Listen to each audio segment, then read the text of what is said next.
والنور يهدي الحائرين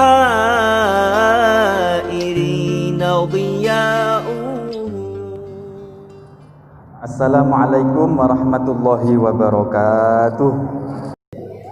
Saya itu tadi mencatat himne madrasah, dan saya sangat terharu dengan himne madrasah. Saya nggak tahu siapa pengarangnya, tapi luar biasa, nggih.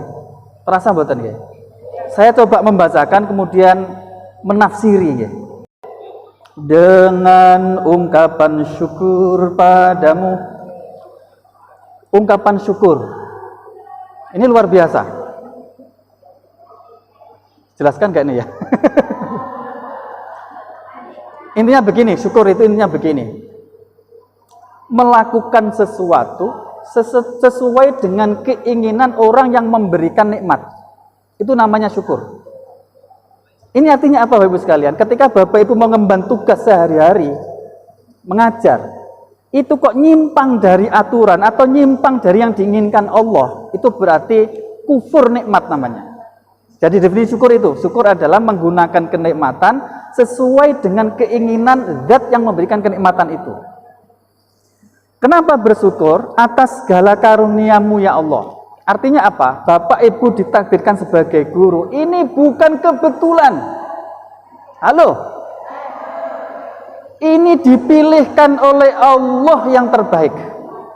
Al khairu ma ikhtarahullahu ta'ala. Dihikam. Yang terbaik adalah apa yang dipilihkan oleh Allah kepadamu.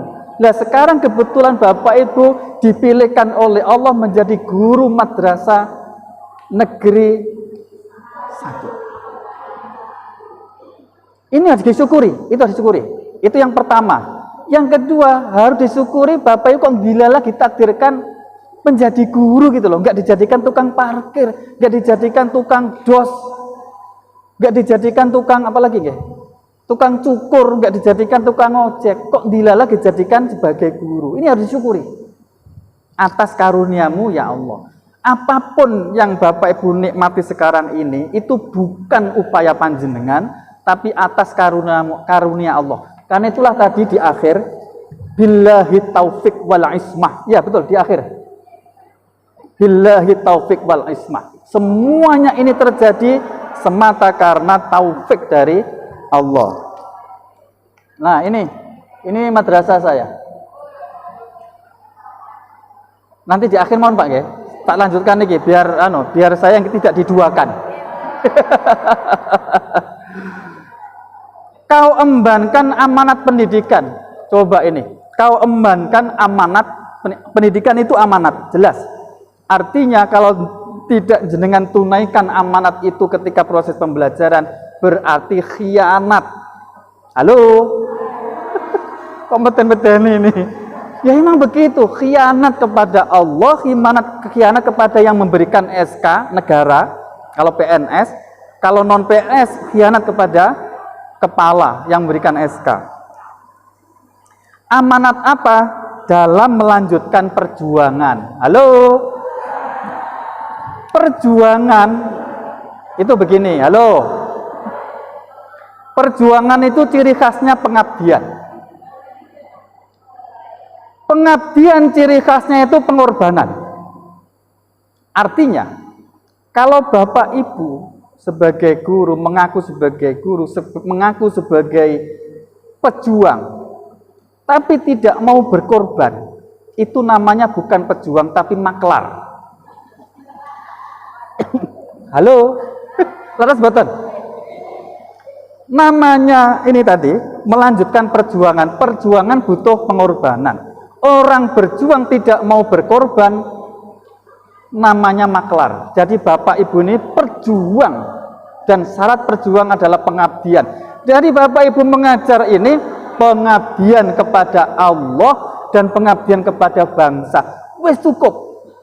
Itu sudah luar biasa. Nanti nikmati di akhirat. Madrasah tumpuan harapan umat. Kepada siapa lagi kalau enggak kepada madrasah coba? Pesantren oke lah. Tapi kan tidak semuanya bisa menerima pesantren. Ya kan? Nah yang formal itu madrasah. Pesantren kan pendidikan non formal. Dan yang formal madrasah. Halo?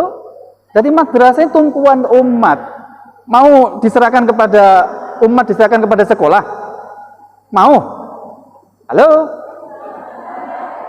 Madrasah harus mengambil peran di situ. Tumpuan umat. Nah kalau tumpuan umat tidak diopeni apa enggak dolim? Kok medeni mana? Membentuk jiwa berakhlak karimah.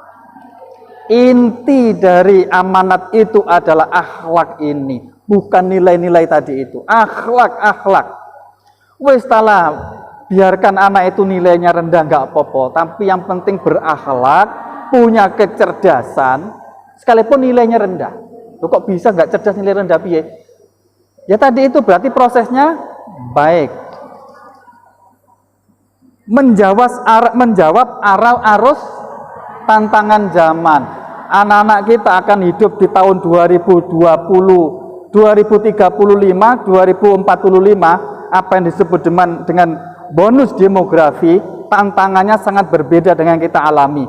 Pertanyaannya, anak-anak kita siap nggak ketika tantangannya seperti itu? Kita tanggung jawabnya, amanat kita. Mana tadi? Menjadi benteng moral. Kalau nggak bisa minimal menghambat kebejatan moral itu sudah baik. Saya ulangi, minimal anak-anak kita menghambat kebejatan moral itu sudah baik. Karena tantangannya sudah zamannya seperti ini. Terus, kau ajarkan arti kehidupan, di madrasah lah diajarkan cara memandang hidup. Bahwa kehidupan yang hakiki itu adalah akhirat. Dunia hanyalah perantara untuk mencapai akhirat. Jangan pernah menjadikan dunia ini sebagai tujuan akhir. Ad-dunya mazratul akhirah. Wabtaghi fima atakallahu darul akhirah tali walatan sanasibaka minat dunya. Dalil ini bukan untuk menunjukkan keseimbangan dunia akhirat. Akhirat tetap lebih baik. Kiai saya memaknai begini. Le ono duit 100.000, tolong belikan aqua, tapi jangan lupa sedotannya. Belikan aqua, jangan lupa sedotannya. Coba kita cocokkan dengan ayat tadi. Wattaghi fima darul akhirah. Carilah kepentingan hidup di akhirat, tapi jangan lupa dunia. Halo? Jadi dunia itulah hanya alat untuk akhirat, biar jangan pernah sedotan dijadikan utama. Pergi unuk-unuk ke warung, beli ke sini bawa sedotan, coba. Tujuan utamanya kan ini. Sama dalam kita mengajari anak cara memandang kehidupan ini, jangan pernah anak-anak kita ajari dunia sebagai tujuan utama. Jangan pisahkan dunia dengan akhirat. Jadikan dunia untuk kepentingan akhirat. Wabtaghi fima atakallahu darul akhir. Nyambung. Melalui tuntunan keislaman itu hanya bisa terjadi kalau cara berpikir, bersikap, dan bertindak tidak disetir dengan 3 hal. Iman, Islam, ihsan. Tadi. Itulah tuntunan keislaman. Iman saja nggak cukup, harus diperkuat dengan perilaku Islam. Itu tidak cukup, harus hakikatnya harus masuk. Jangan-jangan kita beribadah salah, yang disembah itu siapa, cara nyembahnya salah. Karena itu tuntunan keislaman harus mewarnai dalam bingkai citra pendidikan.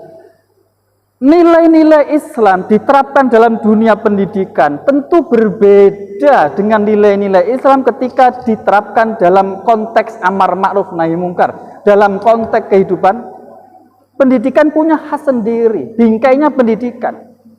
Jadi nilai keislaman harus diturunkan bagaimana menerapkan nilai-nilai Islam itu dalam konteks hubungan guru dengan murid, konteks pendidikan, citra pendidikan, ilmu, dan seterusnya.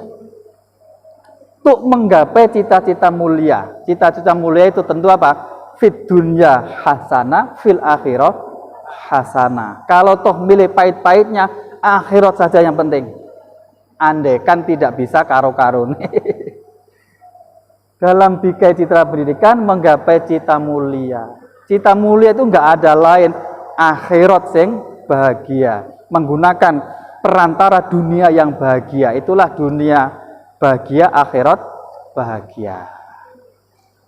Karena itulah terus terang saya itu berbesmili ketika menyanyikan tadi itu, eling maknanya itu begitu dalam ternyata madrasah ini. Sekian akhirul kalam, mohon maaf kalau terlalu menggebu-gebu, menyinggung Bapak Ibu mungkin nggak pas, mohon maaf, mohon dilepaskan akhirul kalam. Wallahul muwaffiq ila aqwamit thoriq. Wassalamualaikum warahmatullahi wabarakatuh.